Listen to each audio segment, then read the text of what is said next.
bueno, que por ahí no se conocen y que es necesario que visibilicemos. Yo les cuento un poquito cómo llegué hasta acá. Planeta Neurodiverso surgió a raíz de que se diagnosticó a uno de mis hijos con síndrome de Asperger. El síndrome de Asperger está dentro del espectro autista y entonces, bueno, yo en realidad sentí que las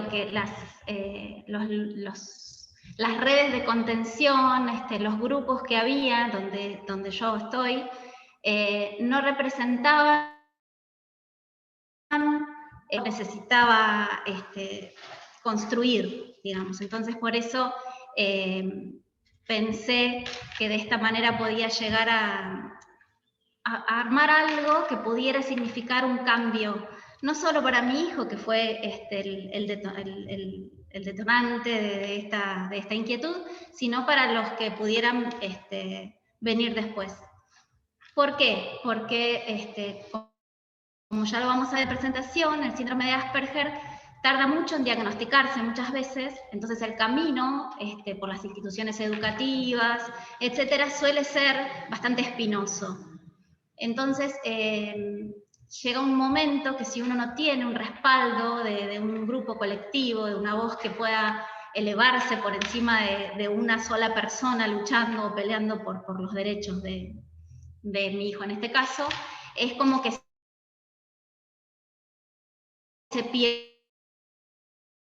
En la cuestión colectiva uno puede descansar además, ¿no? Aparte de luchar por lo que necesita, también puede descansar en lo colectivo. Además, otra cosa que yo fui investigando una vez que llegamos al diagnóstico, algo que me fue pasando también es que yo lo que veía con respecto al autismo en general y al Asperger en particular, no era una mirada que a mí me representara, no sé si es la palabra correcta, pero en realidad yo sentí o investigué y fui recorriendo un camino que me mostró que las personas con esta condición estaban enmudecidas, o sea, estaban invisibilizadas, no se las escuchaba y entonces me pareció muy necesario cambiar por ahí el sentido de la mirada que había mayoritariamente.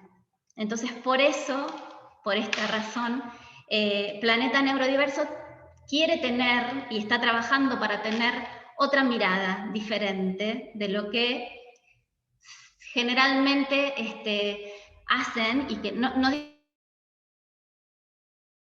digo que el camino me llevó por otro lado y por ahí hice un poquito más de conexión con las personas que están en la condición.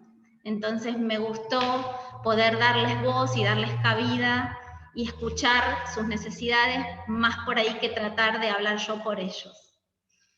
Ahí, bueno, en este caso, por ejemplo, voy a hablar yo, pero ya van a ver que hay una partecita donde podemos leerlos, aunque sea, y saber cuáles son esas miradas tan interesantes, esos sentires que son tan importantes y tan valiosos de escuchar. Así que, Male, si querés, no sé si tienen alguna pregunta como para arrancar después con la presentación. Por aquí no veo preguntas, así que si quieren compartimos y después abrimos el espacio.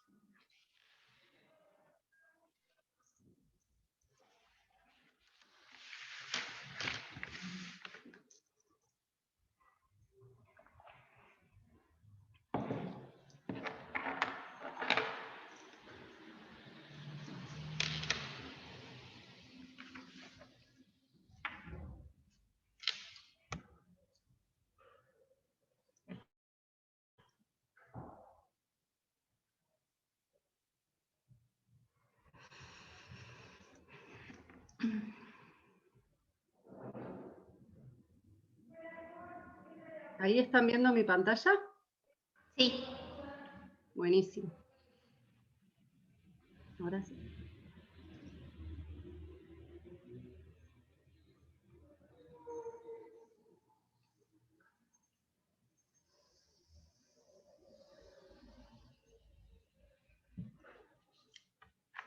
¿La dejás así, Male, o la vas a poner en pantalla completa? Es lo mismo, no importa.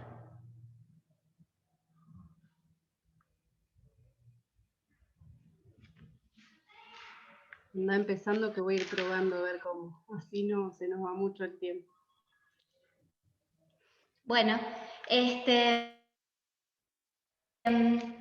para poder ir transitando y entendiendo el camino, digamos, de las luchas de las personas autistas, tenemos que centrarnos o arrancar en primer lugar en ubicarnos en de dónde venimos respecto de lo que se entiende por discapacidad. En este caso yo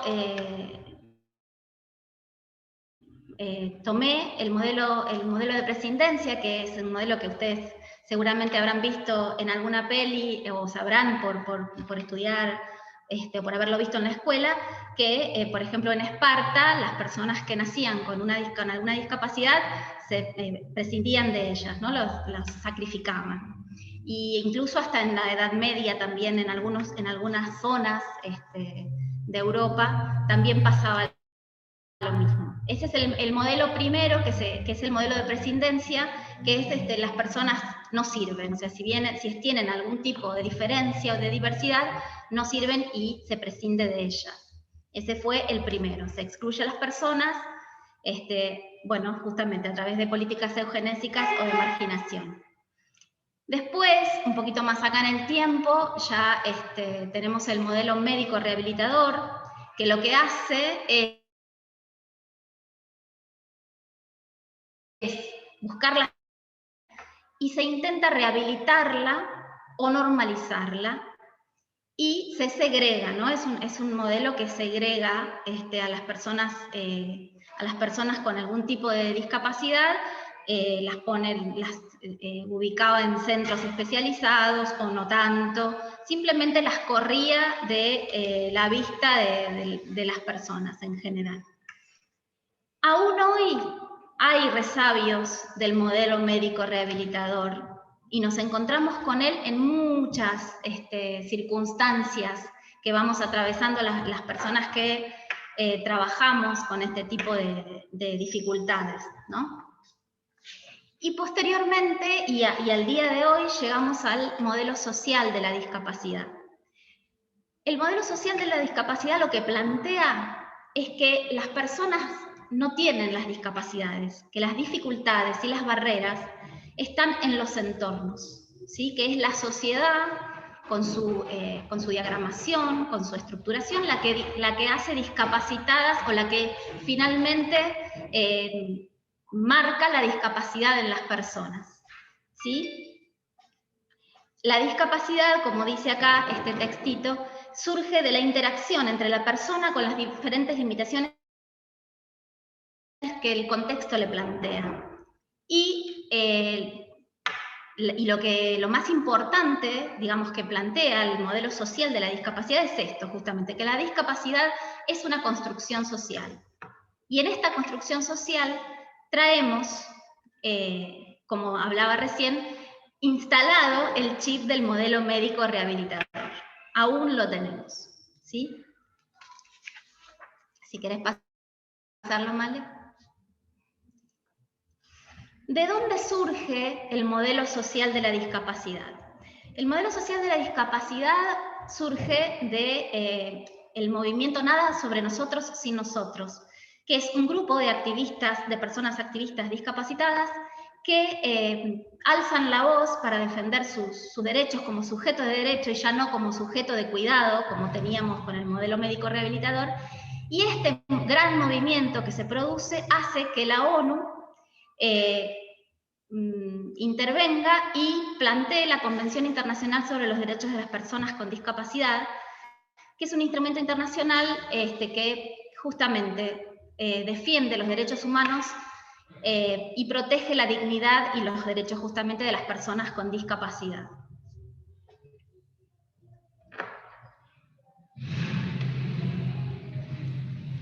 Bueno, este es un poco más largo.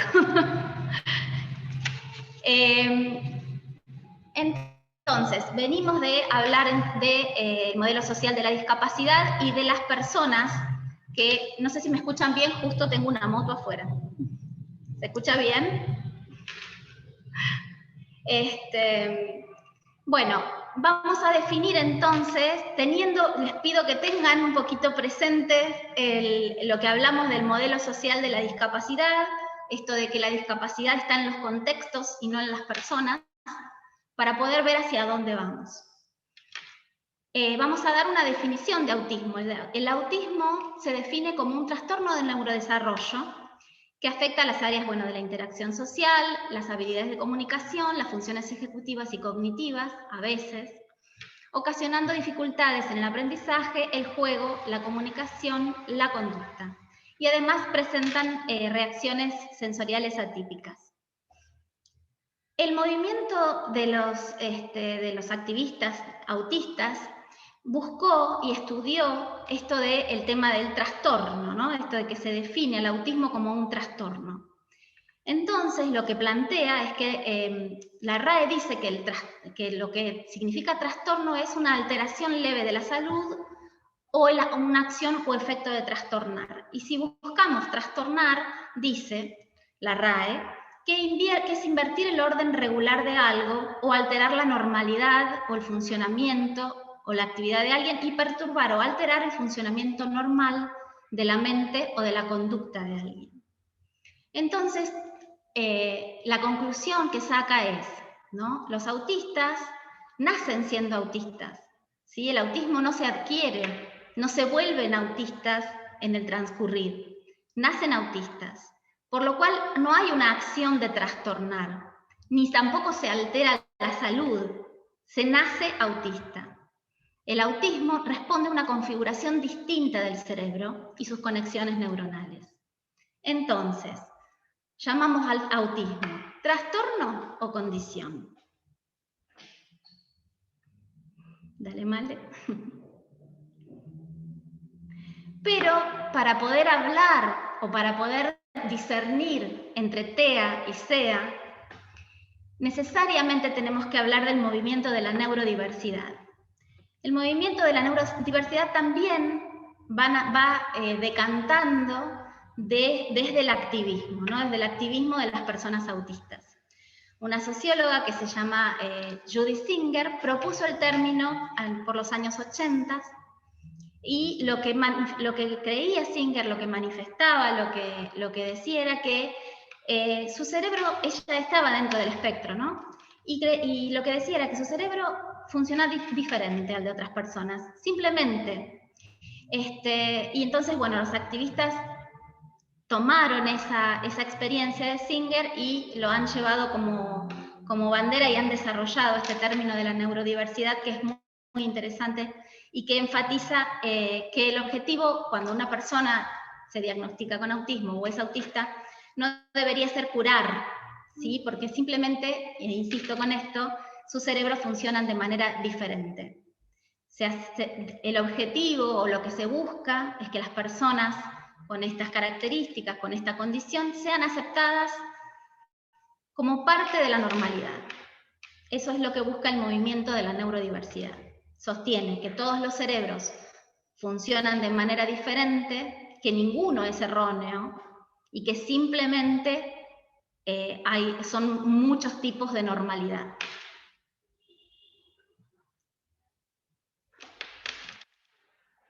Bueno, y acá vamos un poquito a aclarar por qué se le llama espectro autista.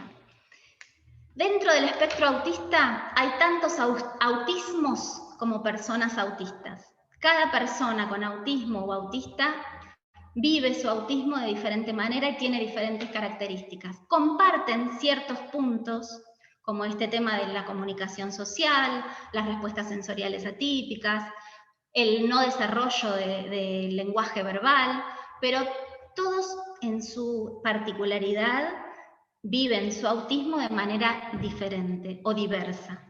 Entonces, por eso, como hay, o sea, se tiene en cuenta que hay desde sin habla a gente que habla muy fluidamente, que hay desde discapacidad intelectual hasta inteligencias superiores. Todo eso hace que el autismo sea un espectro, ¿sí? Que sea súper amplio, muy heterogéneo, entonces por eso se lo define como espectro.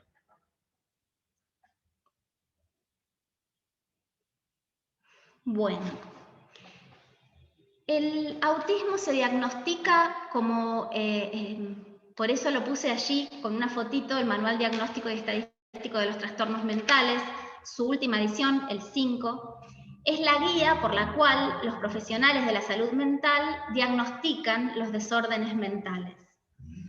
El trastorno del espectro autista está dentro del manual diagnóstico y se diagnostica por los criterios que este menciona.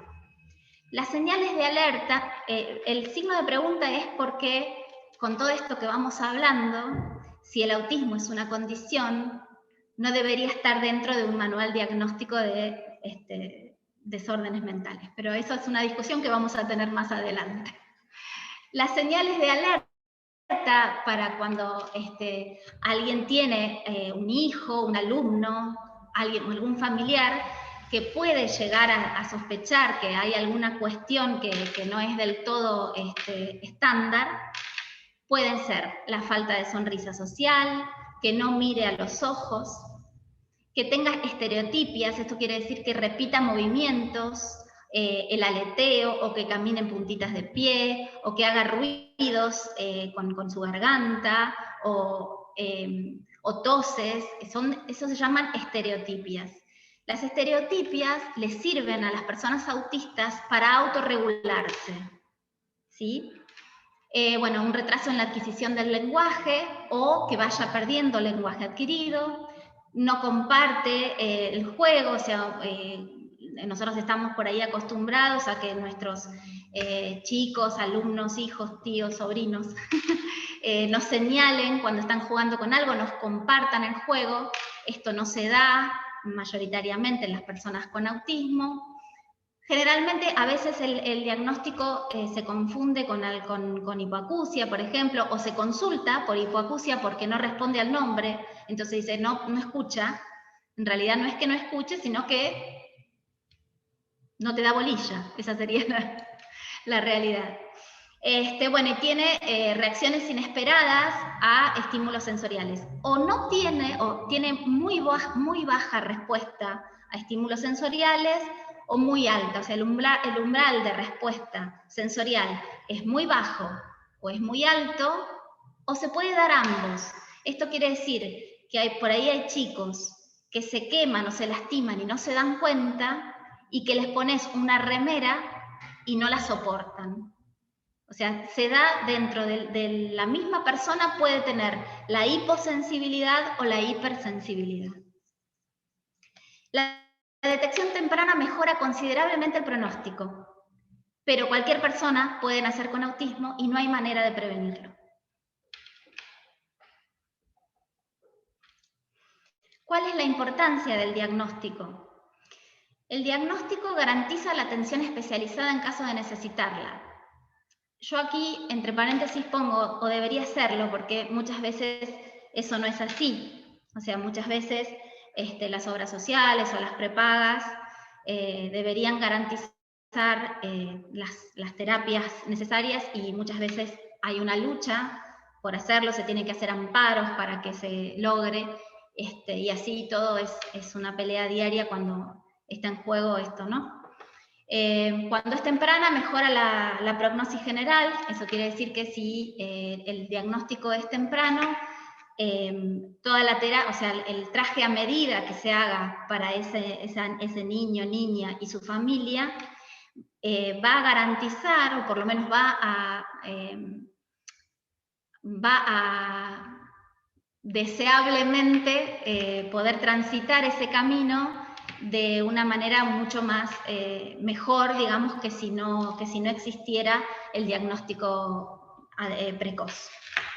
Cuando es tardío, y esto lo he escuchado muchísimo en las personas que son adultos Asperger y que recién han recibido su diagnóstico, les da sentido a lo que fueron durante toda la vida. O sea, durante toda la vida fueron personas que se sentían que estaban mal, que estaban falladas, que algo les pasaba, que no entendían el mundo que los rodeaba, el lenguaje social de las personas en general no lo entendían. Entonces, he escuchado de una persona muy querida, Asperger adulto, que ha sido hace muy poquito diagnosticado, que el diagnóstico, el saberse Asperger, le ha salvado la vida. ¿Por qué?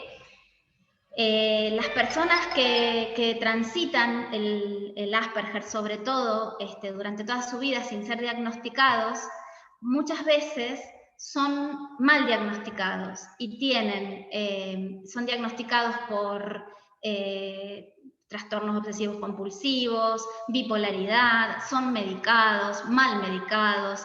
Entonces sufren mucho estrés, hasta depresión, porque realmente sienten que no encajan en el mundo. Y entonces, por eso dice este amigo mío que tener el diagnóstico le salvó la vida, ¿no? Bueno, otra cosa que hace tener el diagnóstico es poder exigir los ajustes razonables para la inclusión, ya sea educativa, en un trabajo, ¿no? Para la vida adulta. Y también permite el acceso al certificado único de discapacidad que garantiza la atención gratuita, ¿sí? El diagnóstico no es gratuito. El diagnóstico se hace mediante screening o test que hacen las psiquiatras infantiles o los psiquiatras infantiles y que no lo reconocen las obras sociales y es realmente oneroso. Estas son palabras de un adulto autista Asperger diagnosticado de grande y dice así: finalmente le pude poner un nombre a lo que me hacía sentir que era un extraterrestre. Finalmente pude dejar de sentirme mal por ser diferente.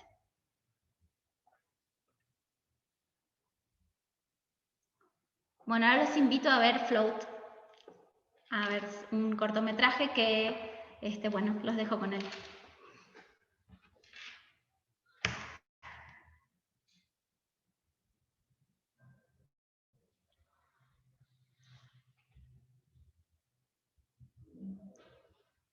Bueno, me gustaría, si ustedes quieren, que me cuenten en el chat, así Male lo va leyendo, o si por ahí que abran los micrófonos, por ahí va a ser un poquito más complicado. ¿Qué vieron? ¿Qué les llamó la atención del video?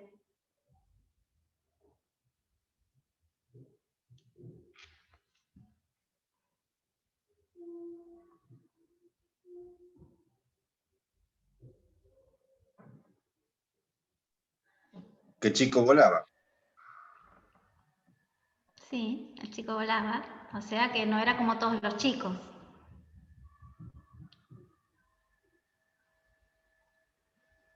Voy a dejar de compartir, así los puedo leer. Un ratito, ahí estamos. Pueden ir escribiendo si quieren. Dice Lourdes que el padre no aceptaba que fuera diferente a los demás. Claro. Dice Mariana, la mirada de los demás. La mirada del otro. Las etiquetas que se encuentran en nuestra sociedad. Ahí se me van rápido. Hoy, las etiquetas. La intención, o sea, el hecho de que él fuera diferente, de que su hijo fuera diferente, que al principio le encantó. Ustedes vieron que al principio lo disfrutó y que después, ante la mirada del otro, que ante lo diferente tiene miedo, la reacción es el miedo, se esconde a su hijo. ¿Qué trata de hacer? O sea, le pone piedras en su mochila y trata de que sea normal, ¿no? Él le dice, ¿por qué no puedes ser normal? Eso es lo que le dice. Dice Jimena, la necesidad de resguardar lo del otro, que lo veía extraño. Claro. Dice Y Amparo. el agotamiento, ¿no? Se ve el papá, vieron al principio, y después cuando vuelve la escena a la casa, ¿no? El papá que está como agotado y bueno, ustedes saben que los padres, pero en general la mayor parte somos las madres, que tenemos hijos con autismo, tenemos niveles de estrés comparables a la gente que vuelve de la guerra. Y es mucho mayor incluso que el de las familias con hijos con otras discapacidades o con otras condiciones. Pero a mí me parece, y me parece que esto es lo importante y lo interesante de la mirada. Si querés, Male, ya podés compartir por ahí la otra plaquita. Te sigo me leyendo parece que estos últimos comentarios y compartimos. Dale, perfecto. Amparo dice, hasta que se da cuenta que es mejor dejarlo ser el mismo y acompañarlo. Dice Rocío lo que los demás veían de su niño, y que finalmente su papá lo deja hacer, dice Giovanni. Sí, aceptación. Un proceso, ¿no? El proceso de... hay un activista autista que habla de esto, ¿no? De que los padres, que ya sabemos que sufren, que sufrimos y que nos enfrentamos a ciertas cuestiones que nos llenan de miedo porque no sabemos cómo tratar o qué hacer cuando nos encontramos con estas condiciones, deben esforzarse por hacer el duelo por el hijo que esperaban. O sea, el hijo que esperaban no llegó. Ese es un duelo que hay que hacer para poder aceptar al hijo que tienen, mirarlo a los ojos, aceptarlo con lo que trae, valorarlo con lo que trae y ayudarlo a alcanzar su máximo potencial. Dice María Eso José. dicho por una persona autista, ¿eh? No. Dice María bueno, José, lo que dice... Sí, decime, perdón. Era diferente, pero el padre, más allá de acompañarlo, también ocultaba lo que le pasaba, o no sabía bien qué pasaba. Y creo que por ahí un poco ese es el punto, ¿no? Claro, el miedo a no saber. Puede ser más allá del resto. Es un proceso de aprendizaje, tanto del padre como del niño, dice Amparo de nuevo. Giovanni dice la necesidad de protegerlo del resto, esto lo habíamos leído hace un ratito. Nerina dice, hasta que se da cuenta de una vez que el padre puede asumir la realidad de su hijo, de ser neurodiverso, como somos todos, y puede disfrutar de su hijo como es. Marcelo dice, la simbología de flotar representa los tips de diagnosis. La situación del padre se traslada a quienes en algún momento nos toque relacionarnos. Sí, muchas veces nos vamos a ver en esa situación, nos vemos, de hecho. Claro. Ángeles dice, buenas noches. Bueno, ahí ya empiezan a poner, creo que los leí a todos. Si me quedó alguno, después voy a ir viendo y los vamos leyendo hacia el final. Voy a volver a compartir la pantalla. Quería comentar, no tipeo por una cuestión que tardo mucho en tipear. Quería contarles lo que me pasó a mí particularmente en esos 6 minutos. Yo trabajé durante muchos años en educación especial y en esos 6 minutitos pasó por mi mente todo lo que viven los papás y los nenes.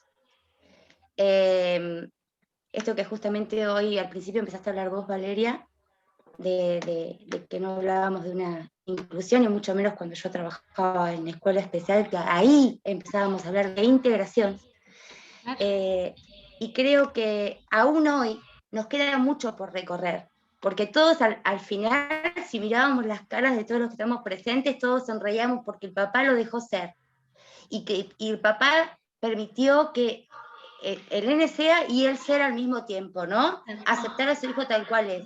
Pero cuando volvemos a la realidad, ¿cuántas veces lo hacemos?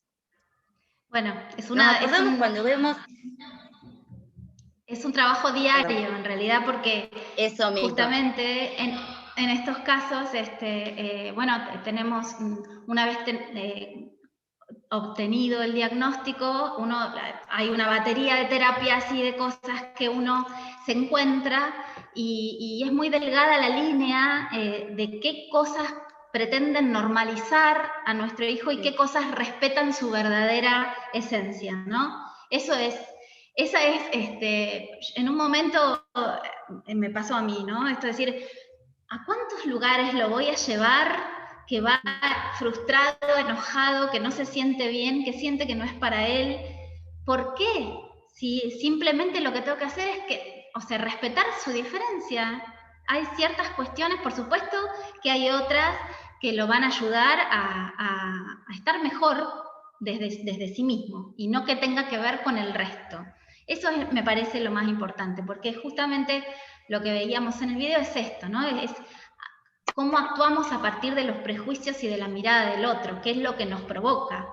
O sea, el ir al supermercado con un hijo que tiene este tipo de condición es un desafío enorme, y te encontrás con esas miradas de reprobación, de prejuicio, ¿no? De no podés controlar a tu hijo. Eso está siempre presente por desconocimiento. Por eso es tan importante que seamos y sepamos más sobre autismo. Lucas Andrés.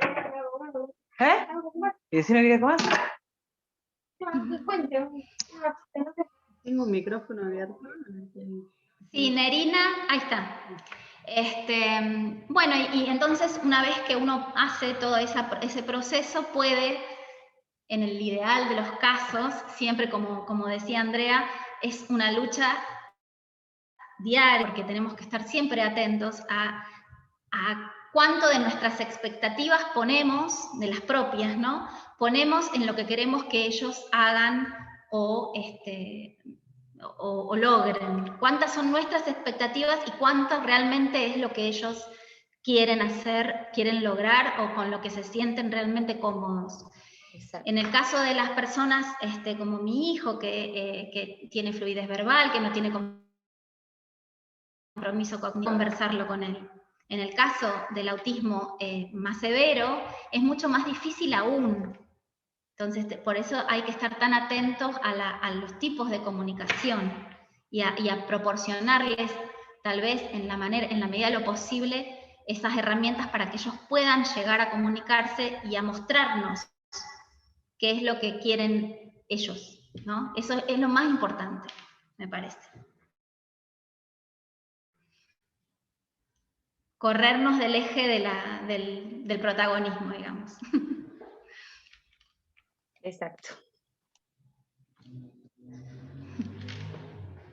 Dale, Male. Bueno, acá tenemos unos cuantos mitos, y hay muchos más. Como les decía, o sea, venimos con una carga cultural negativa respecto del autismo.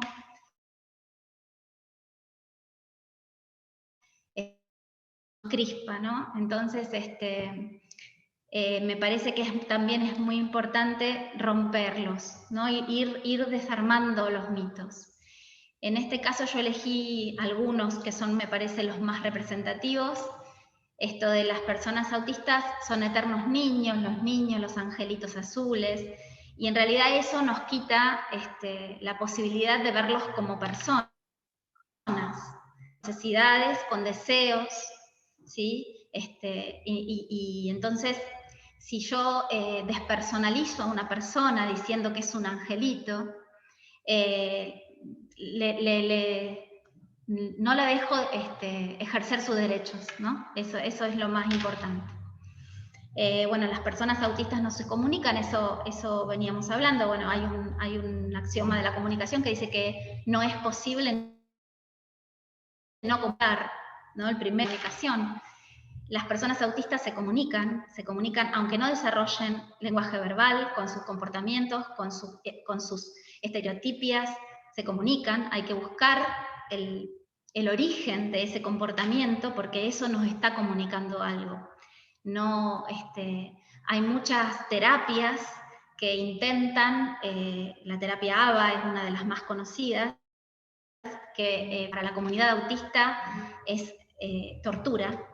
para la comunidad autista del ABA, que es no me acuerdo cuáles son las siglas, pero es una terapia conductista.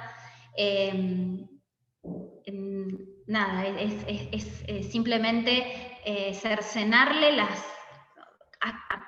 normalizarlos lo máximo que se pueda, ¿no?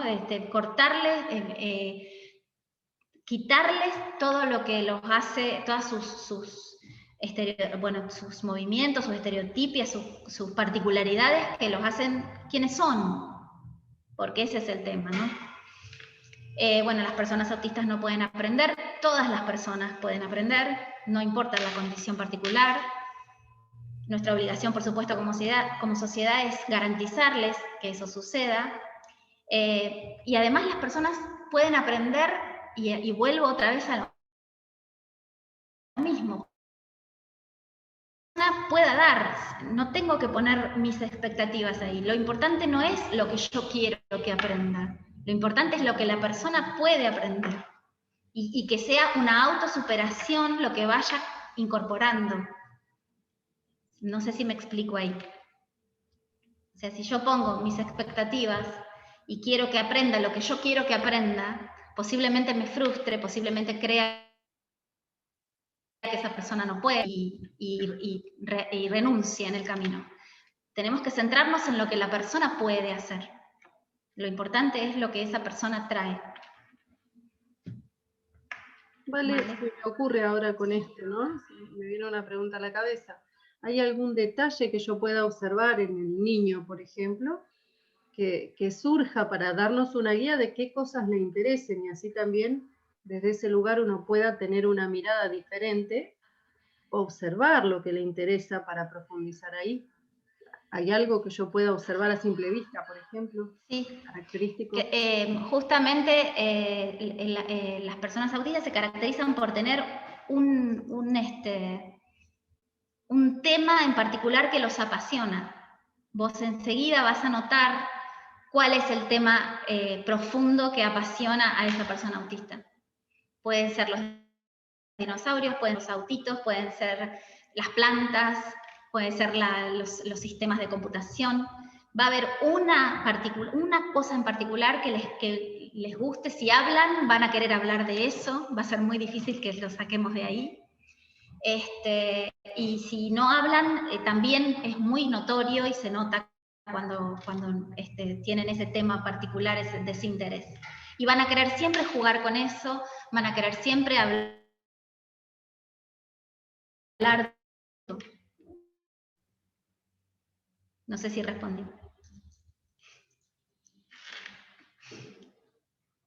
Bueno, el autismo es una enfermedad. Esto el autismo padece de autismo, por ahí titulan algunos, sufre de autismo.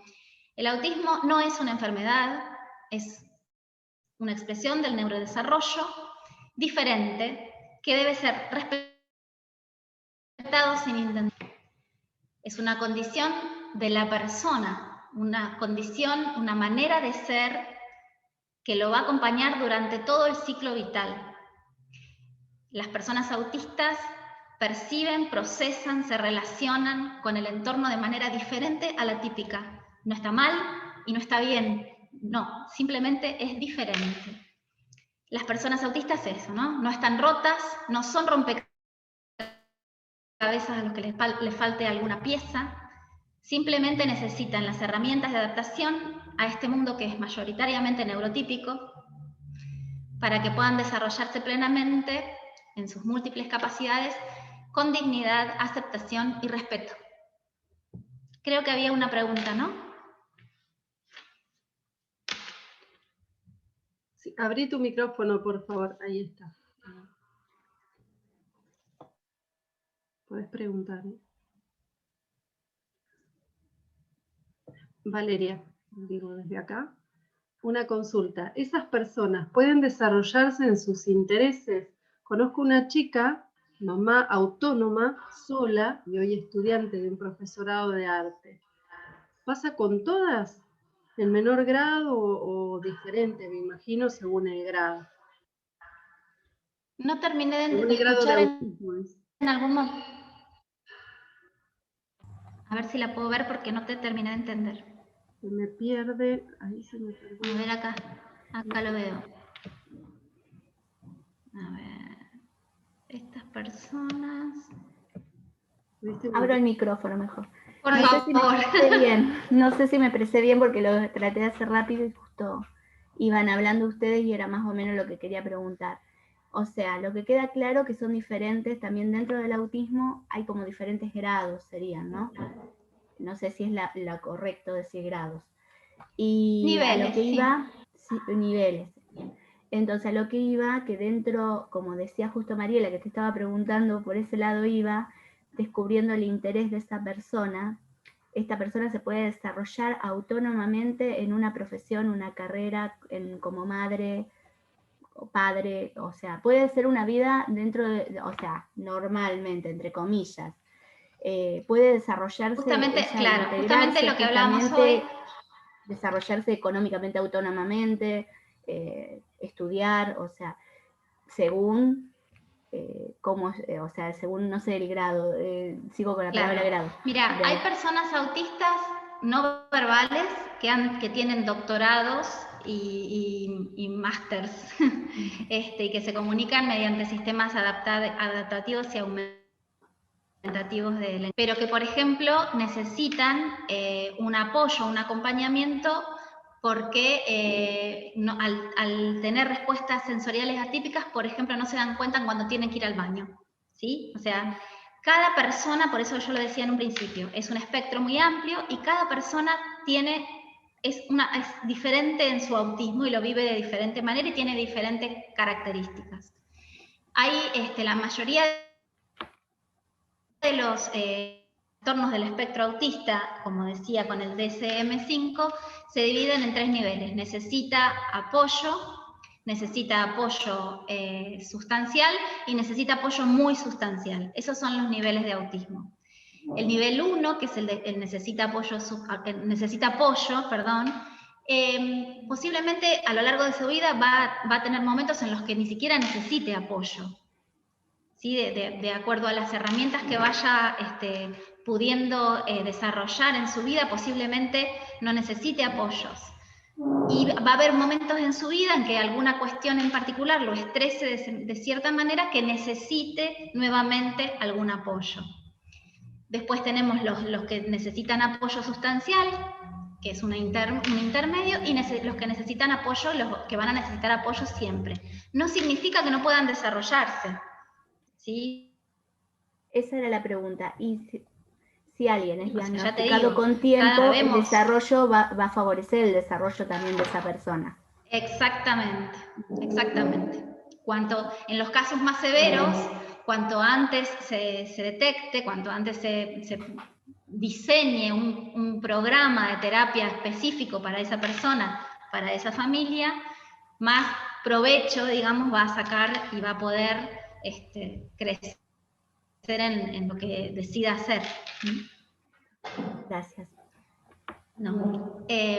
Bueno, esto es una pregunta que a mí me surgió en todo este camino que yo fui haciendo, ¿no? Porque yo abracé esta idea de que el autismo no es una enfermedad, ¿no? Y que es una manera diferente de ser. Pero entonces me encuentro con esto, ¿no? De que para algunos autismos es tan importante el diagnóstico. Para todos es importante, pero para algunos realmente representa una diferencia en su calidad de vida o en su proyección de vida. Entonces, creo que la contradicción se da porque todavía seguimos dentro de los resabios del modelo médico rehabilitador. O sea, si nosotros viviéramos plenamente en el modelo social de la discapacidad, entonces ya no sé cuáles son los apoyos que necesitamos, porque la sociedad estaría preparada para que las personas, para que todas las personas, las neurodiversas, la diversidad funcional, todas puedan convivir en plenitud, digamos. Entonces, ¿hay una contradicción? Sí, hay una contradicción, porque por esto, ¿no? Pero me parece que yo les presto mis anteojos que ojalá puedan llevarse esta mirada y podamos hacer un movimiento que pueda mejorar, porque aparte esta amplitud, ampliar derribar las barreras, ampliar los límites, incorporar a todos, dejar de pensar solo en el estándar e incorporar a la vida, digamos, en comunidad, los extremos, hace que todos nos beneficiemos. La verdad, el otro día en una nota me preguntaban si en la escuela los chicos discriminaban. Y realmente los chicos no discriminan. Los chicos naturalmente aceptan lo diferente. Los que llevamos la carga negativa somos los adultos. Entonces ese es un cambio que tiene que empezar por acá. Y debemos empezar a flexibilizar todo lo que podamos eso. Y a pensar en que nuestra manera de ver y de ser el mundo y de interactuar con el mundo no es la única. No es la única. Entonces, cuando diseñemos la vida para los extremos, vamos a estar integrando a todos y no vamos a necesitar adaptar, ¿no? Me ocurre, Vale, que puede ser por desconocimiento. A veces los adultos actuamos de esa manera porque no preguntamos, o porque no nos informamos, o porque no sabemos a quién preguntar, o porque escuchamos a alguien que habla de determinada manera y, como voy a decir, nos compramos el discurso, y con eso nos quedamos, y muchas veces el adulto actúa desde el miedo. Puede ser por eso. Sí, también. claro. Sí, eso es lo que veíamos incluso en el video, ¿no? Automáticamente no conocemos es retraernos y movernos de ese lugar. Por eso es tan importante que hablemos de autismo. Bueno, algunos conceptos que fui introduciendo, que por ahí no son de uso habitual y que por ahí está bueno que traigamos en su definición. Yo hablé de neurodiversidad o neurodivergencia. Las personas neurodivergentes son las personas que tienen rasgos neurológicos poco comunes y se comportan fuera de lo común también. Neurodivergente también es una persona con dislexia, ¿sí? O sea, con trastorno mal llamado, muy mal llamado trastorno por déficit de atención.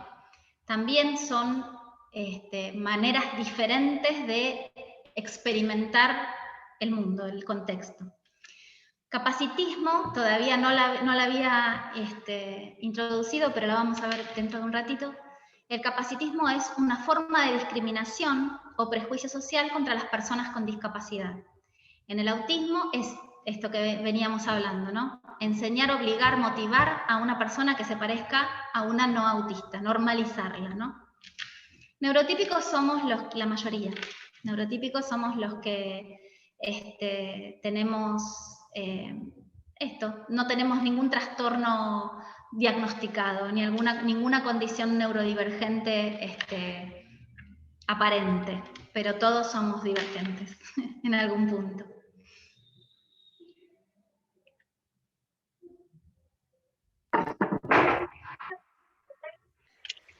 ¿Ah? Se abrió de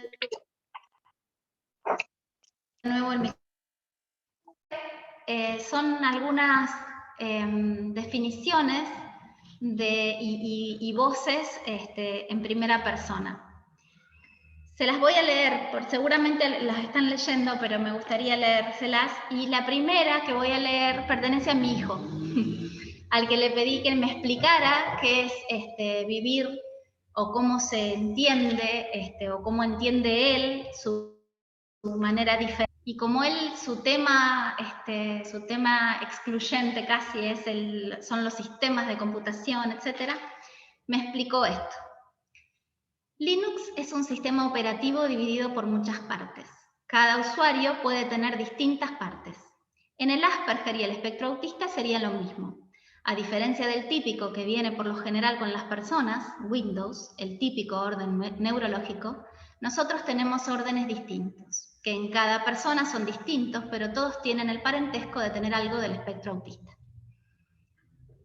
Clarito, ¿no? Bueno, después hay el síndrome de Asperger es aún más difícil de diagnosticar en las mujeres, porque se produce una cosa que se llama enmascaramiento. Las personas con Asperger, que no suelen tener compromiso cognitivo, que suelen tener una inteligencia media o superior, maneras de interactuar de las personas neurotípicas, y enmascaran sus particularidades, ¿no? Entonces, lo que les provoca muchísimo estrés y mucho agotamiento, pero lo hacen. Entonces es muy difícil que lleguen a eso, sobre todo las mujeres, que son las que más enmascaran, que lleguen al diagnóstico. Hay muchas mujeres, recién ahora se está empezando a diagnosticar más el Asperger en las mujeres. De hecho, si uno busca definiciones anteriores de Asperger, decía que era casi exclusivo de los varones. Esto que voy a leer es de un grupo de mujeres activistas Asperger. El conocimiento es poder. Tómese siempre el tiempo para educar a alguien sobre autismo. No necesitamos defensores, necesitamos educadores. Y para me voy a tener que poner lentes. Este es de Autista Construyendo, que también es una página de adultos autistas que hacen, ¿no? Luchan por sus derechos. La forma en la que la sociedad valora la inteligencia es un concepto capacitista. ¿Recuerdan que recién hablamos de capacitismo? Hace que a las personas con bajas capacidades intelectuales se les presuma incompetentes, negándoles el acceso a una educación adecuada para sus diferencias, y a los que las tenemos altas se nos niega el derecho a señalar nuestras dificultades y pedir apoyos para ellas. En esta sociedad, ser diferente es un pecado que se paga con la dignidad. Es impecable. Me parece que son... Bueno. Este es un extractito que tomé de también de Insurgencia Autista, me parece que era. No lo recuerdo, pensaba que había obtenido algún tipo de lujo especial, no solo la igualdad. Y eso es lo que la gente olvida. Cuando los activistas discapacitados ganan, solo estamos ganando aquello a lo que todos los demás ya tienen acceso. Nada más. Y después esta es ahora con el 2 de abril, hubo mucho ajetreo en las páginas de activismo autista, estos símbolos que ellos ya no quieren utilizar, como la pieza de rompecabezas, e incluso hay alguna discusión con el color azul, porque el símbolo, el color azul para el autismo, tiene que ver con esto que les comentaba, de que se pensaba que era mayormente una condición que tenían los varones, entonces por eso se tomó el color azul. Y la pieza de rompecabezas la impuso una organización que lo que hacía era investigar para tratar de curar el autismo, ¿sí? O sea, todo el dinero que recaudaba con sus campañas, etcétera, lo que estaban destinadas a curar el autismo. Y entonces, desde esa premisa, los autistas entienden que los tratan de gente incompleta, ¿no? Si les falta una pieza, quiere decir que por eso aquí puse el símbolo con el que ellos se identifican, que es el infinito multicolor, porque también hay otra particularidad. Dentro de la comunidad autista hay muchas personas trans o no binarias. Es una gran cantidad de personas trans y no binarias autistas están en nuestro mundo, y aunque no desarrollan lenguaje verbal, se comunican, sienten y piensan, ¿no? Su manera de procesar la información es diferente, no es errónea, no está equivocada ni incompleta, es distinta. Como mayoría, nosotros, ¿no?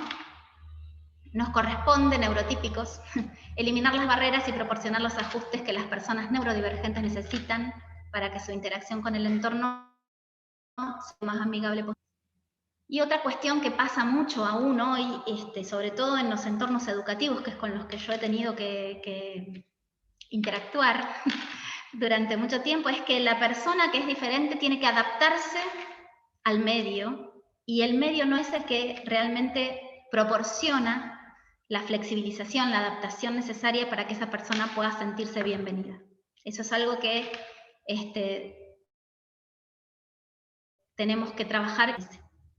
Entonces, como conclusión final, si educamos para aceptar la diversidad, no será necesario hablar de inclusión, sino de convivencia.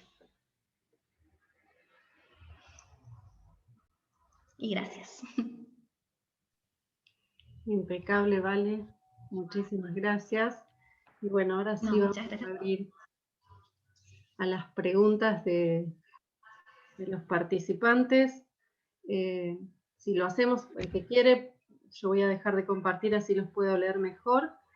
Y si no, directamente de manera ordenada se pueden abrir los micrófonos y preguntar, porque por ahí es más ágil y es más lindo si nos vemos. Así que de manera ordenada, si quieren, pueden preguntar sin inconvenientes. Y les voy leyendo mientras. Sí, yo te quisiera, no sé si es preguntar o comentar.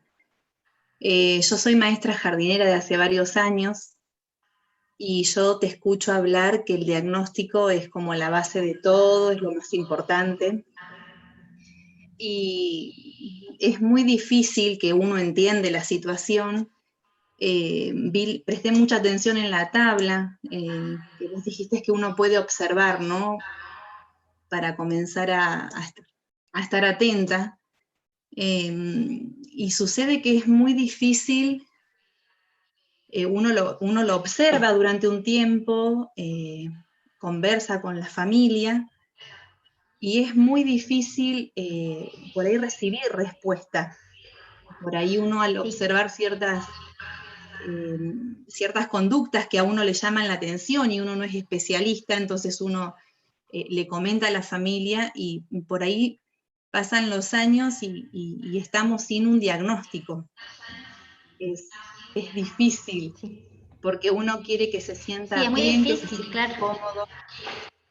Y Es ahí muy yo difícil. creo que estamos, sí, como que no tenemos las herramientas, porque al no haber un diagnóstico y saber cómo, se dificulta mucho.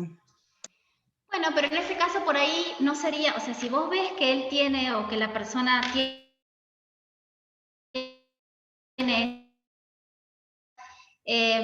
vos ya podés anticipar qué cuestiones podés trabajar con él.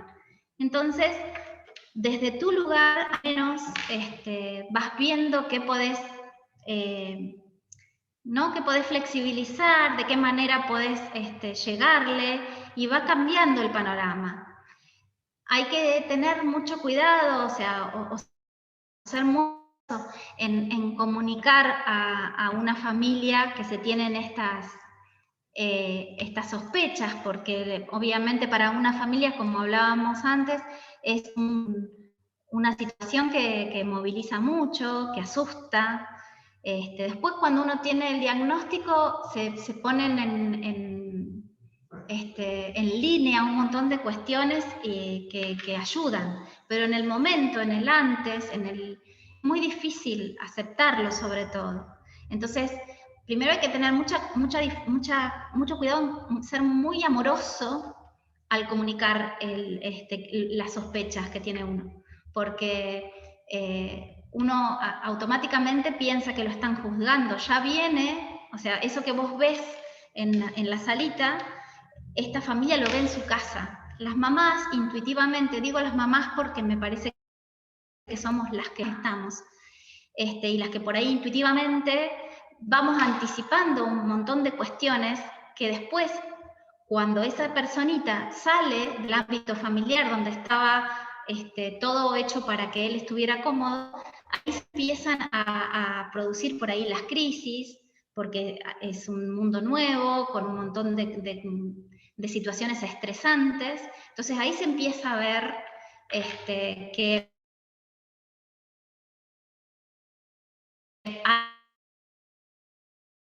Efectivamente vamos haciendo algunas cuestiones.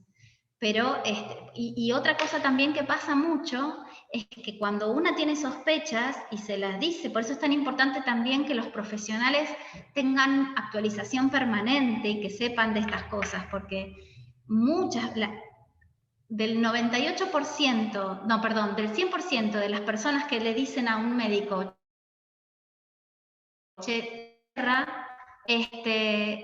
el 98% se convierte en diagnóstico y generalmente no se toma en cuenta esa inquietud de los padres, ¿sí? No sé si me parece que no lo expliqué claramente, pero es eso, ¿no? O sea, cuando uno va y le dice al pediatra, hay algo acá que no me cierra, y el pediatra no nos da bolilla de esas consultas, de esas inquietudes que los padres presentamos a los pediatras, el 98% se convierte en diagnóstico. Ahí está, ahí lo expliqué bien. Es decir, que es una gran mayoría y que por ahí no nos escuchan o no les dan importancia, y eso también se arrastra desde el modelo médico rehabilitador. El profesional es el que tiene la palabra, es el que sabe. Y en el modelo social de la discapacidad eso no es así. Los expertos en la persona que tiene la condición particular somos los que estamos con ella todo el tiempo. Y somos las palabras autorizadas al momento de saber qué es lo que esa persona precisa y lo que la familia precisa. Porque además, una persona que con una condición particular en la casa modifica la estructura de todo la dinámica familiar. Que cuando diseñamos los caminos de desarrollo, digamos, se tengan en cuenta todos los actores, los integrantes de ese núcleo. No sé si respondí. Vale, dice María José. Ahí dicen las chicas que sí. María José dice, es bueno visibilizar y hablar muchas veces a los docentes, y hablar muchas veces, ahí vi la coma del otro lado, se quedó corrido. Muchas veces a los docentes nos pasa al llegar al aula y no tener información de los alumnos, debido a que los padres no quieren que su hijo se vea diferente al resto y lo quieren mantener oculto. Y otras por falta de diagnóstico. Liliana agradece también. En este caso vas a tener que, o sea, va a depender de la observación que vos hagas. Yo en general, digamos, es así. O sea, lo contrario también no está bueno, porque cuando uno ya va con la etiqueta puesta, digamos, ya tiene una carga negativa por delante. Entonces, la persona que lo recibe está esperando eso que dice en el resumen de lo que le mandaron. Entonces ya viene, ya es como la profecía autocumplida, digamos, ¿no? Entonces, la verdad es que está bien, si la persona que tiene alguna condición, algún comportamiento que no es el esperado dentro del estándar, entra a una salita que es la primera vez que va, posiblemente, pero aparte, a lo mejor ni siquiera es porque los papás no quieran que sea diferente, es porque ellos naturalizaron que su hijo era así. Es así, por esto que decía que intuitivamente vos vas acomodando las cosas para que él se sienta cómodo, porque le conocés las reacciones, porque sabés que si no le pones la misma remera va a tener una crisis sensorial, pero nosotros los papás en ese momento no sabemos qué es una crisis sensorial. Sabemos que hay una remera que se quiere poner siempre y que otras no. Sabemos que no se quiere poner medias y que se va a ajustar la silla hasta que le quede marcado el pie blanco. Pero son cuestiones que para nosotros son porque nuestro hijo es así. Sí, es diferente de sus hermanos, pero uno ya va en el transcurrir del camino, digamos, con todo lo que significa una casa, chicos, escuela, etcétera, trabajo, uno ya se anticipa a esas cuestiones para no pasar por un problema, por una cuestión de lío, digamos. Entonces, a lo mejor no te lo dicen porque para ellos es natural lo que hace su hijo. Después vos, aparte en su casa, probablemente no tenga esas reacciones porque ya está todo el entorno preparado para que él esté cómodo. Cuando pasa a un entorno que no es al que él está acostumbrado, donde tiene un montón de cuestiones, de desafíos sensoriales, desafíos de relación social que no tenía en su casa, ahí es cuando se desencadenan un montón de cosas que por ahí la familia no es que no te las quiso contar, sino que realmente no las estaba vivenciando. Ahí nos comparte Estela, yo no sé si es mi internet, te escucho bastante mal, que por ahí hasta que no llegan a la escuela... Perdón, pero se me había congelado internet, así que no escuché nada. Ah, bien, por eso te preguntaba, porque me marcaba mi ancho de banda como bajito. Bueno, ahora se me fue el detallecito que te quería marcar. Acá.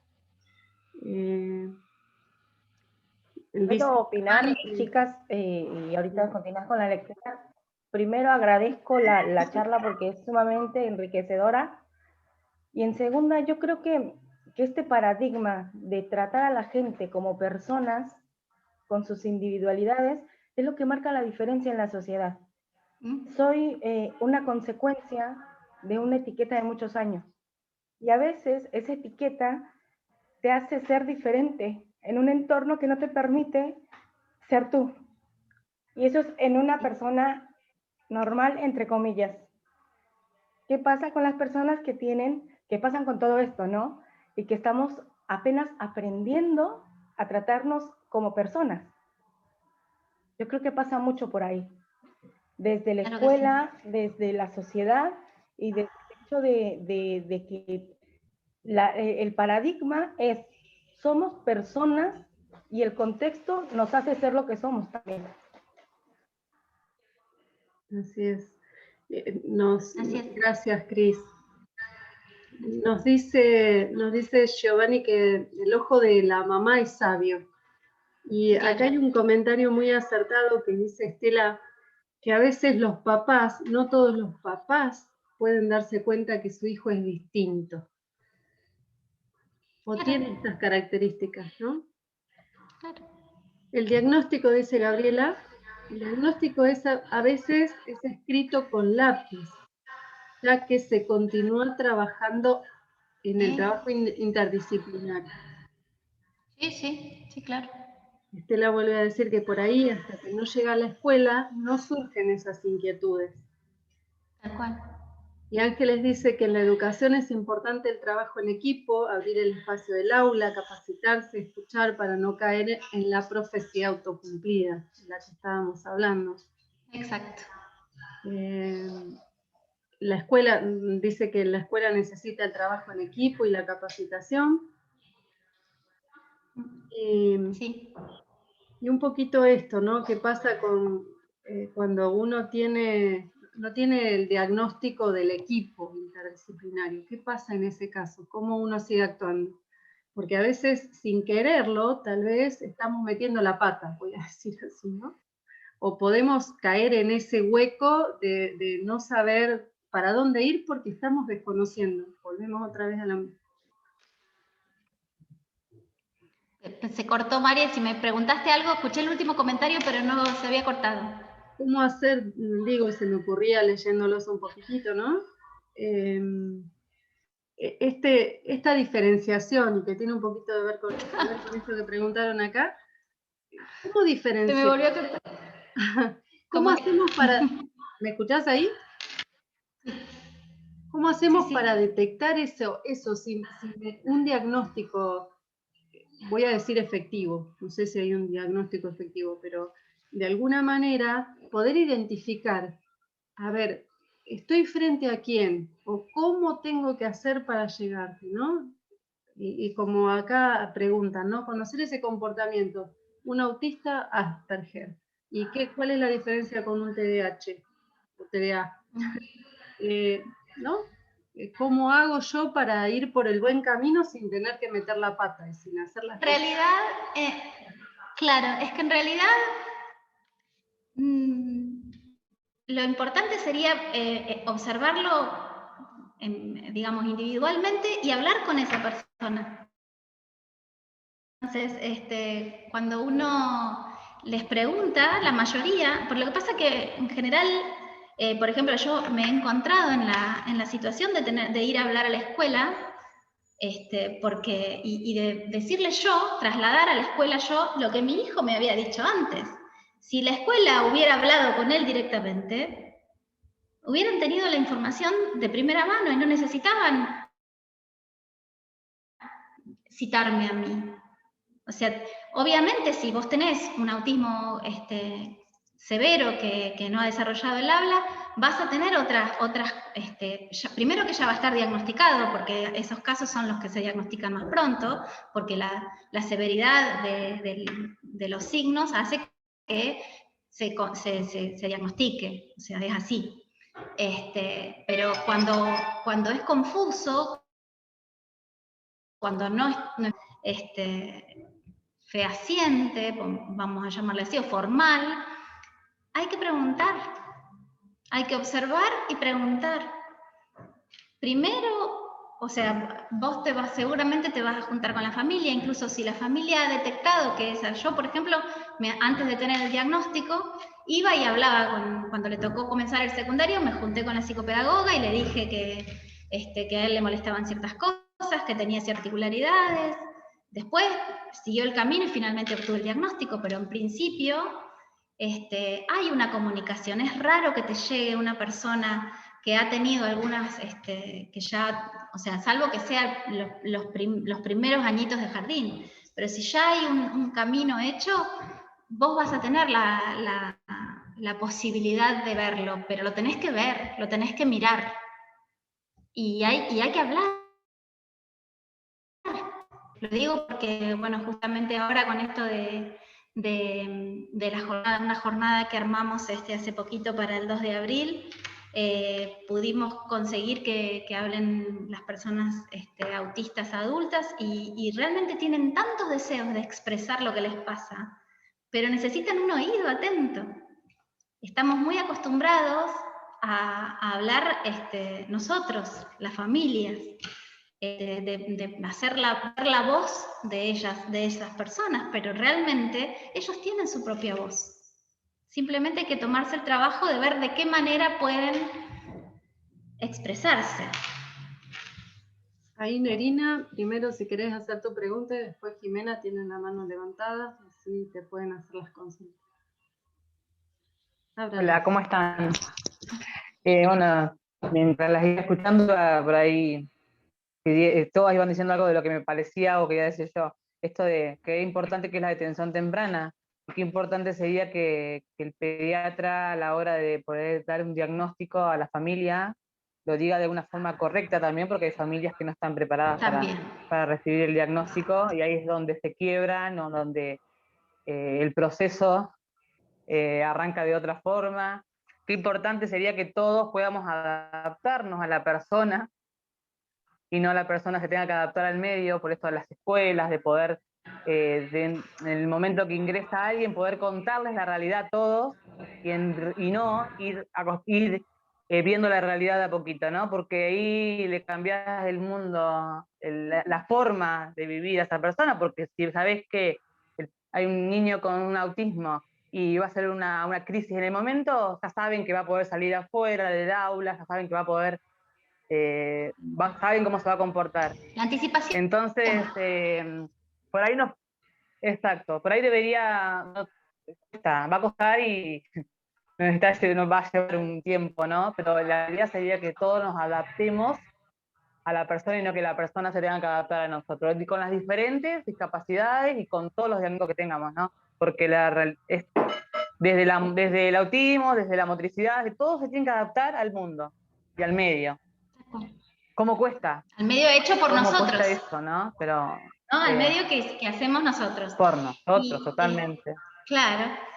O sea, uno no imagina... Incluso, yo te hablo como acompañante. No, Hago como acompañante también cómo nos cuesta que nos den los espacios para trabajar, cómo nos cuesta que nos incorporen, cómo cuesta...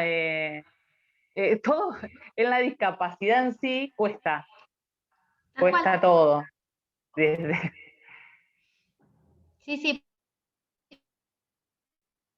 Por eso así que bueno, nada. El modelo social, ¿no? Yo me lo tatuaría porque, sí. o sea, porque teniendo eso presente, cómo cambia todo, ¿no? Porque entonces uno como sociedad debería darle vergüenza a una sociedad, a mí, persona normal que no me cuesta nada en la vida, ¿no? Más que lo que pueda traer la cuestión personal, ¿cómo puedo seguir repitiendo ese modelo y poniendo barreras? A nadie se le ocurriría que un chico en silla de ruedas no tuviera una rampa para acceder a un aula si es que está en ese aula. Bueno, para una persona con autismo las rampas tienen que ver con la empatía, con el anticiparse, con tener presente que si hago una silla para atrás hay un ruido fuerte que le puede desencadenar una crisis. Qué sé yo, o sea, son muchas cuestiones que tenemos que ir flexibilizando y visibilizando, y el camino, digamos, es haciendo. O sea, mientras nosotros podamos ir generando en nuestro propio espacio y todo el área de influencia alguna cuestión, entonces hay como un camino, ¿no? Esas onditas que se van expandiendo en el agua, algún día se juntarán todas y haremos ¿no? un gran panorama de inclusión y convivencia. Sí, sí, totalmente de acuerdo. Creo que empieza desde nosotros. Quizá nos va a costar. Nosotros hace el fin de semana pasado, acá en Carués, hizo una jornada donde el lema fue "Todos somos parte", y hubo juegos para todos los chicos, ¿no? Entonces, la idea era que compartan el espacio todos los chicos de la ciudad, no solamente que vayan a jugar con un circuito sensorial los chicos que tengan autismo. Así que lo utilizaron todos, y por ahí se dio una charla y donde el adulto pudo escuchar lo que al papá con una persona con autismo le estaba pasando a la hora de ir a un lugar y que no tenía nada adaptado para él. Entonces, bueno, quizá a algunos le pudo entrar esto que les pasa a muchos. Es que es de esa manera, o sea, porque uno, o sea, yo misma, si no hubiera tenido la particularidad de mi hijo, seguramente hoy no estaría hablando acá de autismo, porque uno tiende a investigar y a ir por las cosas que a uno le tocan de cerca cuando son estas cosas, ¿no? Que tengas una vocación y estudies del tema, pero yo no tenía previsto hacerme activista por el autismo. Y bueno, y entonces cuando uno siente en carne propia todas las injusticias que lo que uno más quiere en el mundo, que es que sus hijos sean felices, y que la pasen bien y que se desarrollen y que los respeten, por favor, que respeten a sus hijos con esas situaciones, bueno, saca el cuchillo entre los dientes. Pero bueno, no, o sea, por eso digo, el mostrarlo a otras personas que por ahí no viven la realidad, hace que se vea realmente cómo se vive, con qué nos encontramos, qué es lo que necesitamos. Es por ahí, me parece. Vale, Jimé te va a hacer una pregunta y después... Yo te quería hacer una consulta. Buenas noches. ¿Te escucha? Porque tengo muy mala conexión. A mí me movilizó mucho lo del corto porque logré ver los 3 padres que tengo, las 3 madres de ese padre que tengo, porque estoy en la dirección de una primaria, tenemos 3 niños con autismo diagnosticado.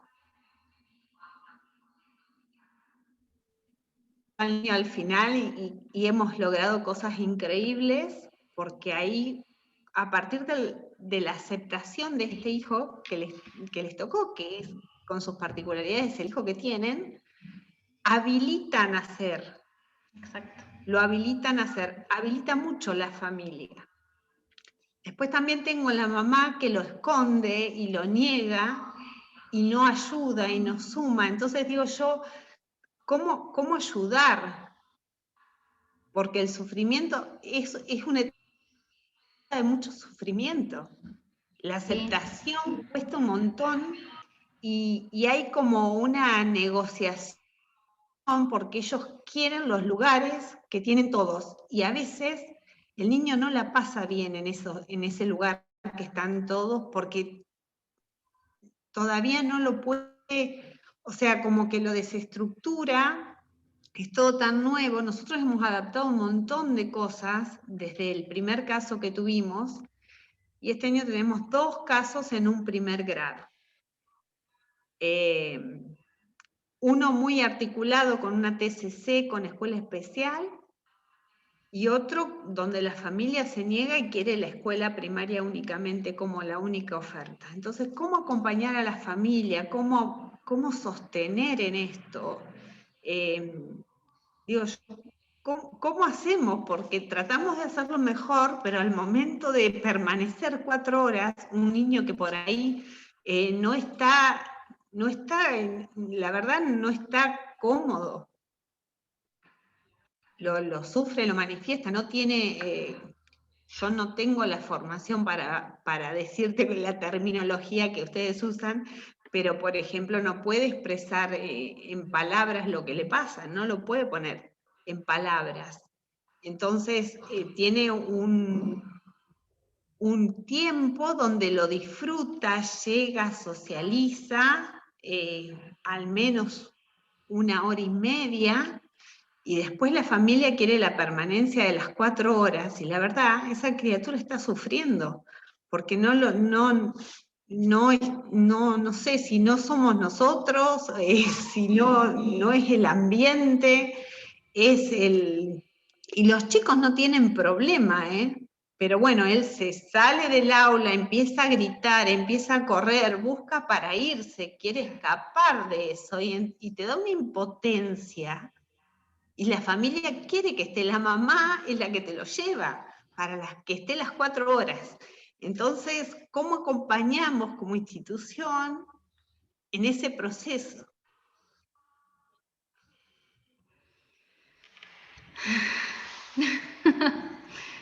No sé, la verdad es que no sé.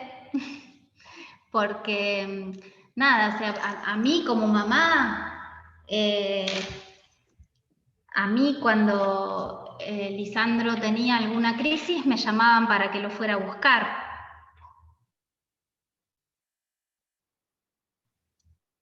Sí, pero que no.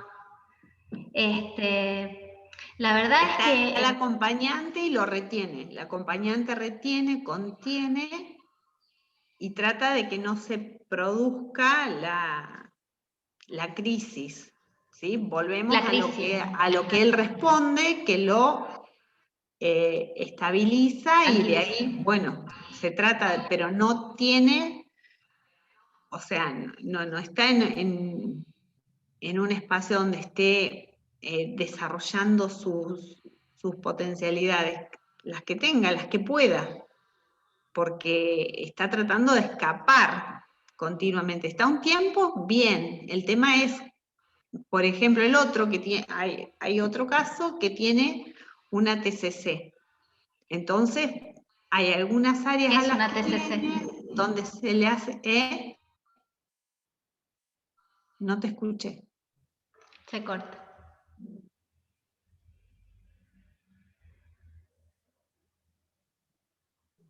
Te preguntaba que, Gerald, te preguntaba qué es TCC. Claro, porque acá no se llama TCC, trayectoria compartida. Ajá. Claro, sí, en la con escuela especial. Hacen algo en sede de escuela especial y algo en áreas de la escuela primaria. Es una trayectoria compartida. Compartimos y trabajamos y nos reunimos y tratamos de... Pero bueno, la decisión final es de la familia y a veces eso me parece lo más difícil. ¿Y el argumento de la familia al querer la permanencia, cuál es? Al querer la permanencia, y como que por ahí él estaría más regulado y más atendido en sus necesidades, en una asistencia más personalizada, pero la familia no lo acepta, no acepta la articulación con escuela especial en esas necesidades que no, lo niegan, esa necesidad que tiene el niño.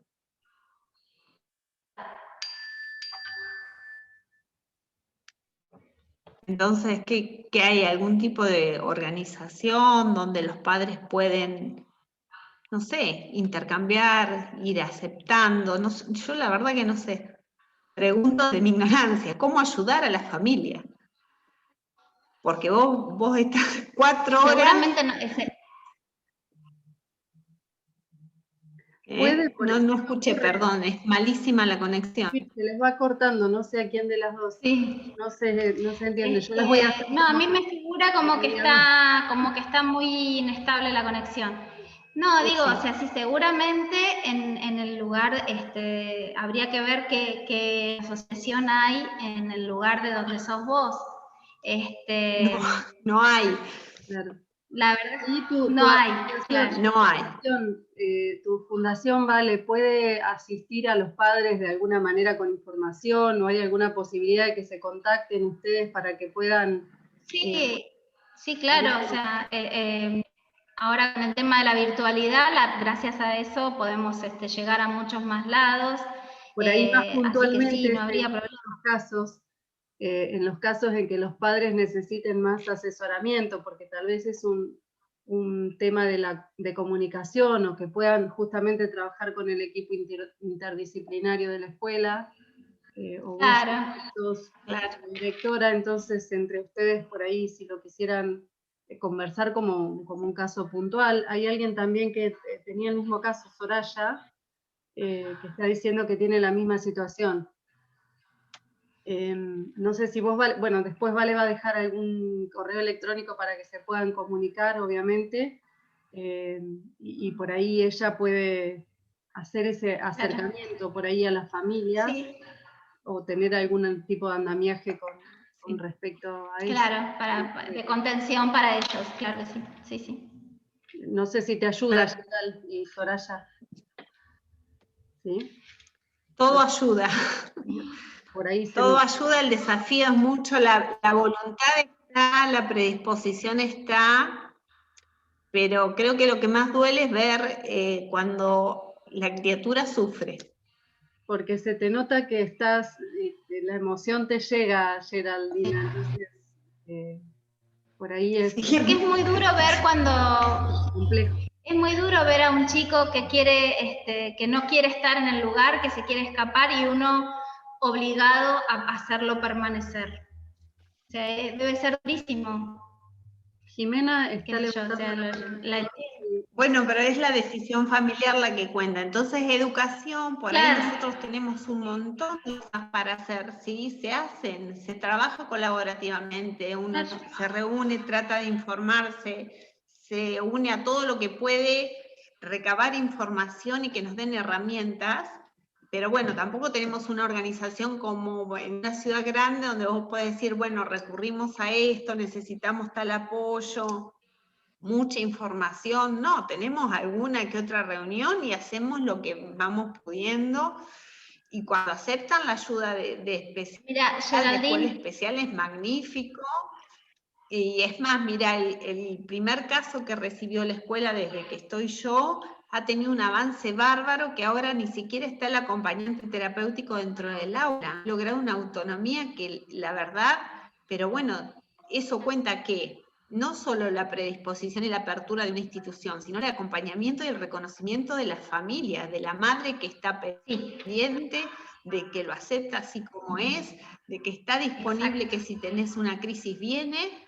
Y probamos la primera semana, la segunda, y bueno, justo no estaban autorizadas las cuestiones de los papeles de idioma y eso, no teníamos acceso al acompañante. Genial el acompañante, bárbaro. pero en el aula él se integraba magnífico con sus compañeros. En el recreo lo agarran de la mano y lo llevan a jugar, y juegan y corren con él, y es re lindo ver el avance que tuvieron. Claro que El sí. acompañante ahora está simplemente porque en este horario la mamá trabaja en disponibilidad por si hace alguna crisis o surge algo. No le hemos tenido que llamar y vamos un mes de escolaridad. Claro. Con un niño que Ay. empezó primero el año pasado, que fue casi nada el año pasado de escolaridad presencial. Ahí Se nos cortó otra comparte vez. también, vale, y Me corta. Discúlpame, Geraldina, ¿me Sí. escuchás? Busquen Sí. en la web Casa Abanico. Ellos tienen un programa de asesoramiento gratuito a las escuelas de autismo. Una persona fantástica. Hay un montón de profesionales que tienen esta mirada del autismo, esta que estuvimos charlando acá, y que hacen gratuitamente charlas para las escuelas hablando de autismo, y tienen, por supuesto, que otros conocimientos que yo no tengo claramente, ¿no? Vale, si querés lo dejamos en el chat. Bueno, muchas gracias. Que quede registrado, y alguna dirección de tu correo para que la gente que quiera acercarte a alguna pregunta lo pueda hacer. Nos quedan unos minutitos nada más. Está Jime esperando para hacer su consultita. Te leo lo que dice Mariana y pregunta Jimena, ¿sí? Gracias, Gerald. Dice Mariana, nosotros no tenemos alumnos en sede, escuela de apoyo a la inclusión en Guatraché, solo algunos apoyos en contraturno y estimulación temprana. Los chicos están incluidos en todos los niveles, debe decirlo Leo. Y se me va la pregunta, chicas, no la puedo leer. A ver si puedo ver acá. En todos los niveles y cumpliendo todo el horario. Y no está como para el micrófono. ¿Cómo? Los chicos están incluidos en todos los niveles y cumpliendo todo el horario. Lo que hacemos es trabajar con las instituciones para los que se adapten sean ellos a la diversidad. Buscamos estrategias y vamos caminando sobre la marcha, o cambiando sobre la marcha. Así, claro. se me va y vuelve. Así que mira, ahí también tienen un contacto para que puedan comunicarse con Mariana, que también tiene alguna herramienta. Esto nos sirve, úsenlo como apoyo para todos,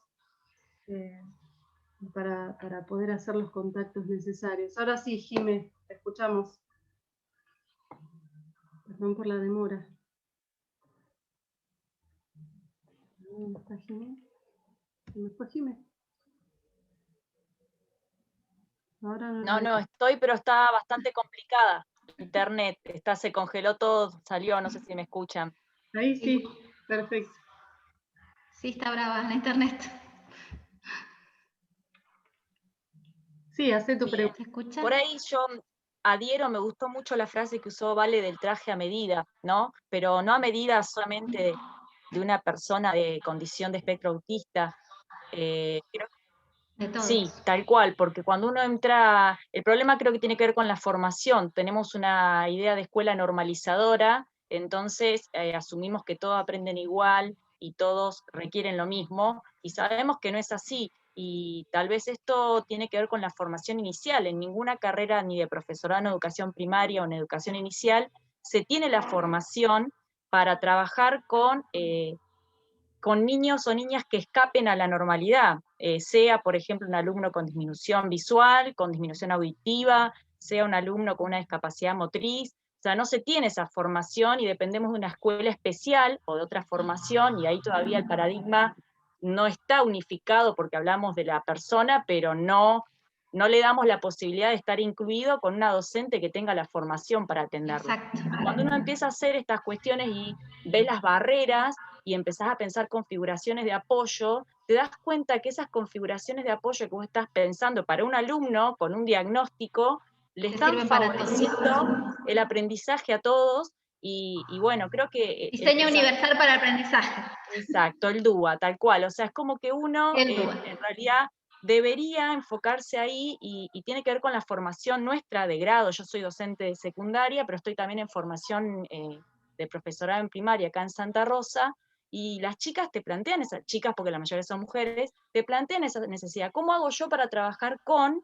Y entonces salís a hacer cursos, y haces un curso de braille por si te toca un disminuido visual, y haces uno de hipoacúsico por si te toca, y estás 3 años con lenguaje de señas, el pibe ya se te fue del aula, pero te queda el conocimiento. Y todavía creo que falta incorporar en las currículas de grado, de formación general, de cualquier profesorado, herramientas para trabajar, justamente porque aparte enriquecen la educación para todos. Esto de pensar un subtítulo en un video, de pensar un video hablado, de pensar, no sé, un SAC, como decías vos hoy, Vale. Diferentes maneras de demostrar. Exacto, diferentes maneras de presentar la información, ¿no? Elegir sus maneras de demostrar los saberes. Sí, Mi hijo, por ejemplo, no puede tocar papel. Claro, si no se incluye, es como que el paradigma, si bien te plantea como persona y demás, todavía no lo unificamos en lo que es educación, y seguimos por un lado con educación especial, y con docentes de apoyo a la inclusión, porque allá no son más integradoras, como que cambiar el rótulo les cambiara, ¿no? Pero es lo mismo, entre paréntesis te ponen en el listado integrado, con DAI, ¿viste? Sí, como que vos ya veas la etiqueta y esperes la crisis esta que decías vos hoy, Vale. Yo creo que falta ese cambio, falta hacer ese ajuste en educación que nos permita estar un poco más preparados a los docentes, porque los docentes tenemos muchos miedos, porque es algo distinto y uno no sabe cómo lo vas a manejar. Pero bueno, creo que estas capacitaciones nos permiten empezar a buscar esas herramientas que no se nos dan en la formación, y bueno, intentar en el aprendizaje y error no meter la pata, como decían hoy, ¿no? De tratar de hacer lo mejor posible, que bueno, obviamente si uno no tiene la formación, a veces lo podés hacer desde la intuición, como decías vos, Vale, vos sabés lo que a tu nene le molesta, entonces vas buscando y normalizando la situación, y a veces puede ser que te salga horriblemente espantoso. No, desde ya. Es como aprendizaje y error, pero bueno, creo que falta esta unión, y dejar de pensar en una educación especial, ¿sí? Separado de una educación formación general, exacto. ¿no? Totalmente de acuerdo. Sí, que todos puedan estar, justamente porque aparte, creo que una de cada 17 personas tiene alguna discapacidad.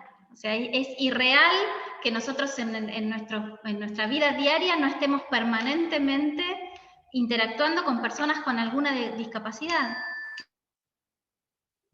Entonces, el modelo médico de la segregación y de que de onda te integro, cuando la verdad es que en realidad debía no ser así claramente, ¿no? Y que sería eso justamente de lo que hablábamos, de que debemos trabajarlo, ir cambiando nuestras propias onditas para que se vayan haciendo muchas. Vale, vamos con las últimas 2 preguntitas para cumplir con el horario y ser, como habíamos dicho. Tengo una pregunta de Cassandra, que se me había ido hoy entre todos los comentarios, y después vamos a ir ahí con Juan y Carmen, que tienen la manita levantada, y Nerina, ¿sí? Que tiene otra pregunta más para vos. Dice Cassandra si se pueden corregir las estereotipias. ¿Me escuchaste? En realidad las estereotipias, sí, justamente era lo que decíamos, son parte de la personalidad.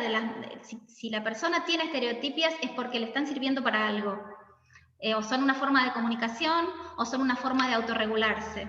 Que uno quiera corregir estereotipias quiere decir que quiere normalizar a esa persona, quiere que no tenga ese tipo de comportamientos que son parte de él.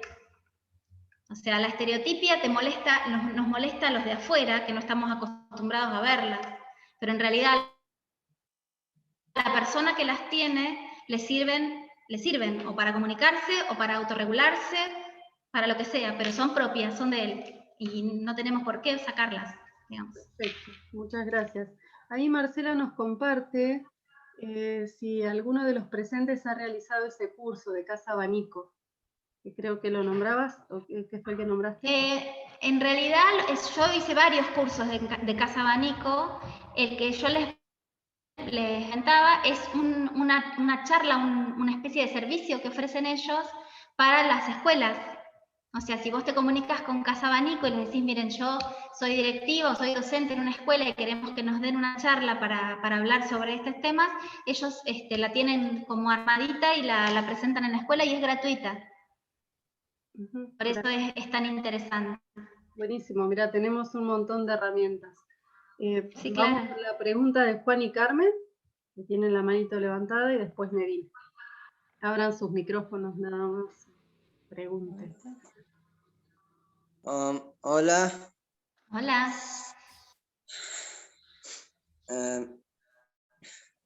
Lo siento, estoy un poco nervioso y ahora mismo un poco alterado. No te preocupes. Es un espacio seguro. Sí, pero es que tenía demasiadas preguntitas y como esto duró mucho, tenía una preocupación en no decir lo mío. Tómate todo tu tiempo. Vale, tengo específicamente 3 cosas o 3 preguntas. Bien. La primera es que con lo que hablaban de que no sé, era del que el mundo se tenía que adaptar a la persona o algo así. Claro, el mundo se tiene que adaptar a las personas y no al revés. Porque yo una vez, mi mamá me enseñó un video de Facebook que realmente... Sí, de un chico Asperger que decía lo contrario, y hasta ponía un ejemplo. Ajá. Como de una persona extranjera yendo a China. Y que dice que no los chinos deben adaptarse a esa persona, sino esa persona se tiene que adaptarse a la gente china. Y con esta charla de ahora me puso muy confuso. Sí. Sí. Yo creo que, a ver si te puedo aclarar algo. Todas las personas tenemos ciertas características. El mundo en general está hecho para nosotros, que no tenemos ninguna característica particular, y para que vos puedas vivir en el mundo sin problemas y que te sea más amigable y que puedas desarrollarte, nosotros tenemos que brindarte las herramientas y tirar las barreras que a vos no te permiten acceder a todo lo que tenés que acceder. No sé si me explico. Sí.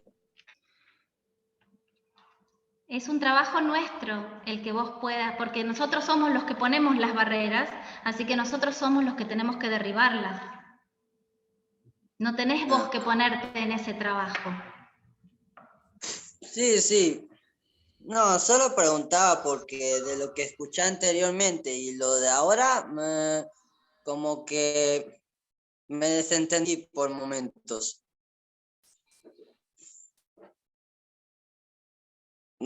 ¿Eso aclara tu duda?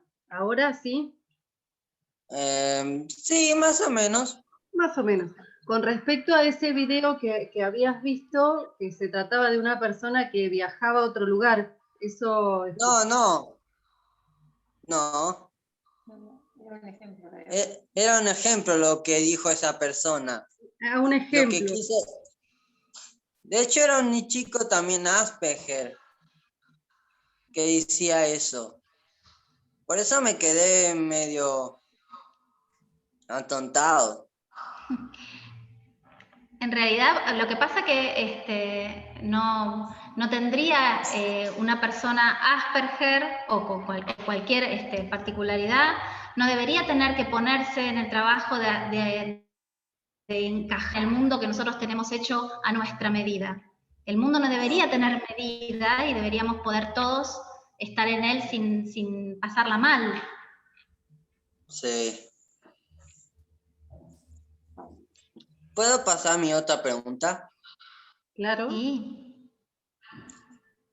Nah, es que puede que sea una pregunta medio tonta, pero es que siempre, casi de mi vida, exceptuando unos años cuando descubrí esto del autismo y el Asperger, no sabía qué era en realidad.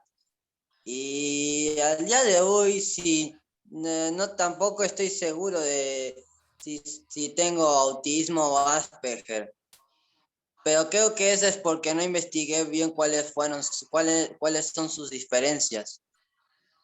En realidad el Asperger está dentro, a partir de la última clasificación que se hizo en ese manual que yo comenté al principio, ya no existe más el Asperger en sí mismo, se llama TEA nivel 1. Pero, vale. pero muchas de las personas que fueron diagnosticadas con Asperger siguen llamándose y considerándose Asperger, por más que el libro diga otra cosa, y está muy bien. Ok. Y la tercera, bueno, no es más que pregunta, sino más bien de experiencia con la convivencia de hermanos. Yo tengo un hermano mellizo y un hermano mayor. Y siempre hubo demasiados roces entre nosotros. De hecho, ellos hasta el principio tampoco sabían que tenía esa condición. De hecho, hace años mi hermano mayor me lo dijo, no sabía que tenía esa condición y por eso él trató de como dejar de molestarme porque sabía que las cosas que él hace me hacían enojar. Sí, ahí creo que Jime puso, yo no tengo hermanos que hayan convivido conmigo, así que no puedo decirlo desde la experiencia propia, pero lo veo en casa con mis hijos. Y también es una cuestión de hermanos, digamos, que siempre hay algún lo roce. sé, lo digo... Perdón.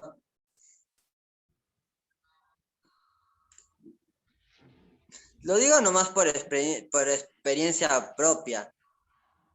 Y aún al día de hoy sigo teniendo roces con mis hermanos, más con mi hermano mellizo.